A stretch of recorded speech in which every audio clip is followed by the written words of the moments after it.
Marcus, thanks so much for joining us on the show this morning. Thank you. Many people will not really be familiar with this idea. Just explain it and why some people believe that it is justified. I think that I'd be really shocked if people aren't familiar with the idea, because people are absolutely familiar with the idea of reparations to Jewish people for the Holocaust. People are absolutely understand. We talk about reparations to Ukraine. I'm sure you've been talking about that. So the idea of reparations, most people who follow any kind of politics or even just are aware of World War II understand the idea of reparations. And so these are payments which are agreed to usually after a treaty between, for whatever reason, sometimes after war, sometimes after an event, or someone paying dues to another party for the damage that they've incurred. To make repair. Yeah. To make repair. So I forget the Latin, but it's reparare or something, but it's the same word, to make repair. And so this is about reparations to make repair for all the damage that was done due to the slave trade, the transatlantic slave trade, and its legacy. There have been different calculations over the years as to what that could be. Obviously, that itself, if it ever did come to pass, would be deeply contested and fraught. But what are the sort of sums that have been devised or put forward in the past? So I think it's really important, before I give out the number, because if you look at some of the right-wing press, what they do is that they have led, when the book that I did with Lenny Henry, The Big Payback, which is available now if you haven't bought all your Christmas presents. Merry Christmas. Thank you. Merry Christmas to you too. They have led with the big number, all right, which I will tell you in a minute, which was devised and calculated by the University of the West Indies and CARICOM, and was led by a judge which has led with war crimes in Europe. And so it is a very reputable number that they came to. But before I give you that number, I should put it in context. And the context is that for the European Investment Bank has calculated that to make real repair just for the Ukraine war, which has been going just for 3 years, they've calculated $1.2 trillion. So that's a 3-year war for one relatively small, if you think about it, temporal and geographic areas, is $1.2 trillion.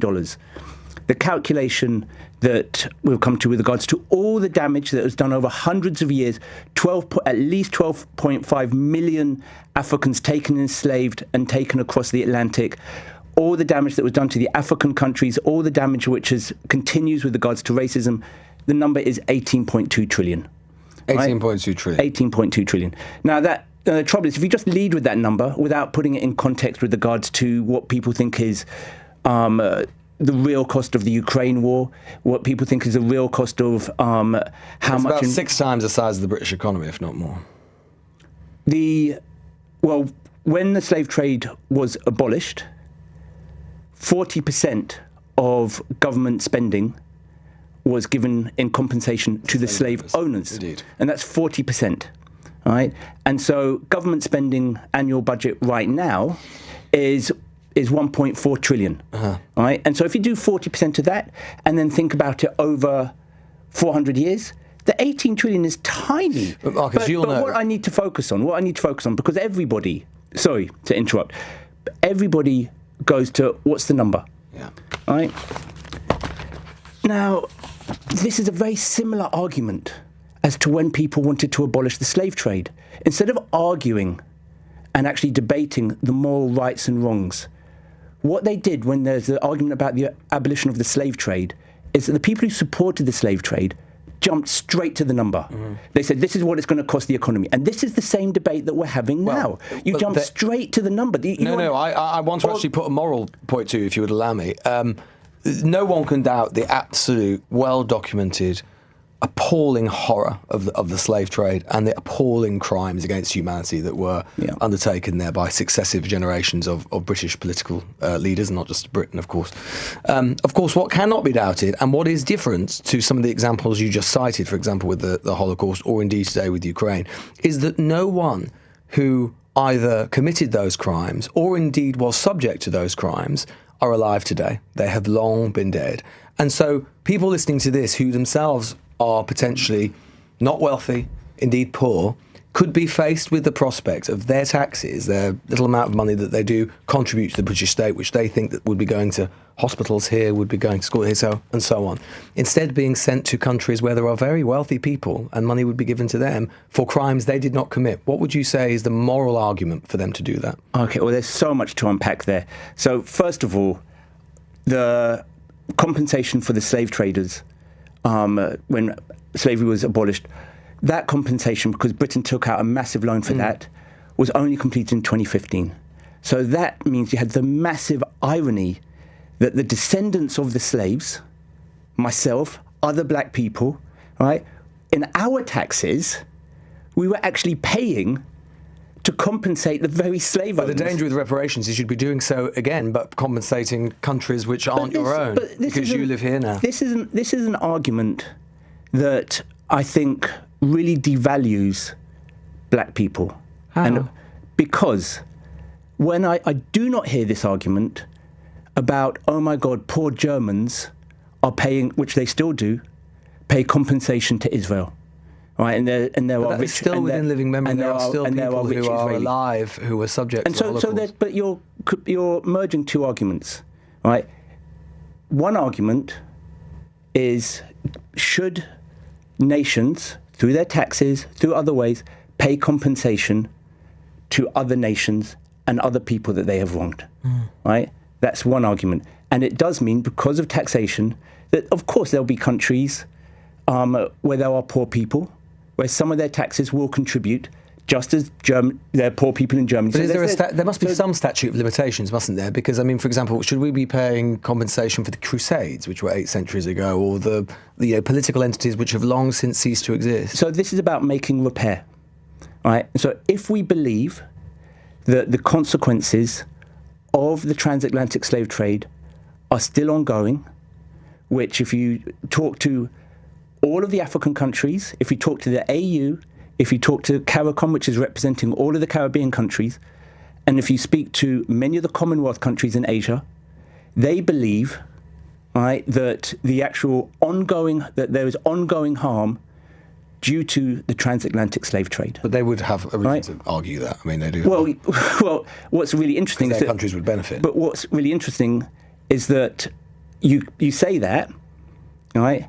But at the same time, I never hear that argument with regards to, well, the Ukrainians would say that because their country would benefit. We are African countries and Caribbean countries. Ukrainians have been subject to that. I don't know. I am completely sympathetic and no one, as I say, and some people do dispute some of the facts. I certainly would never do that. It's very, very clear. Do we believe in the continuity of a state? But what we can, of course. But also, I think some people listening to this, say if they were in Ukraine right now, might take issue with the idea that they are equivalent because they have suffered now and are suffering today. And if you're sat, for example, in the Caribbean and you're doing pretty well, it's hard, I think, to make equivalent to a war of aggression that is taking place right now. I think some people would find that morally problematic, actually. They may well do. I understand that. And I think that we need to recognise that the slave trade still has ongoing repercussions.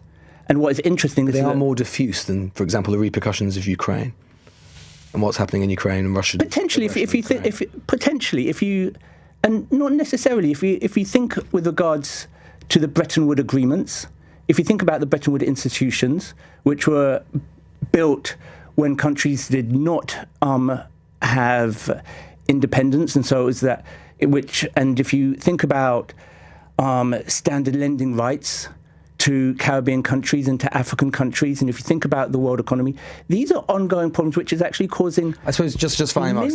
I have some sympathy for the moral arguments and the principle you put forward. I still think that it is difficult. You can understand if you're a politician like Keir Starmer, who I suspect probably also has some instinctive sympathy for the arguments that you're putting out. But when he has to turn around to poor people in Britain today and turn around to them and go, well, I'm afraid we're going to have to put up taxes by 2p in the pound or whatever it happens to be because we're going to be paying for the crimes of people who were 2 centuries ago. You must understand that's politically tough. This is so interesting. The vast majority of our conversation, right, has focused, which it absolutely did when people were arguing against Marcus, the abolition of slavery. I think that's a flawed way of looking at it. Let me finish, please, Lewis. the vast majority of this conversation has focused on the financial compensation. Let me tell you what reparations are. No, we've been talking about the principles. So one is a cessation of violations. So we stop with regards to slavery. 2 is the assurance and guarantees of non-repetition. 3 is the idea of restitution. So that broadly means to put the people who have been wronged back in the position they might have been if they had not been wronged. 4 is the notion of compensation. And 5 is the notion of satisfaction. That's symbolic repair. That's things like education.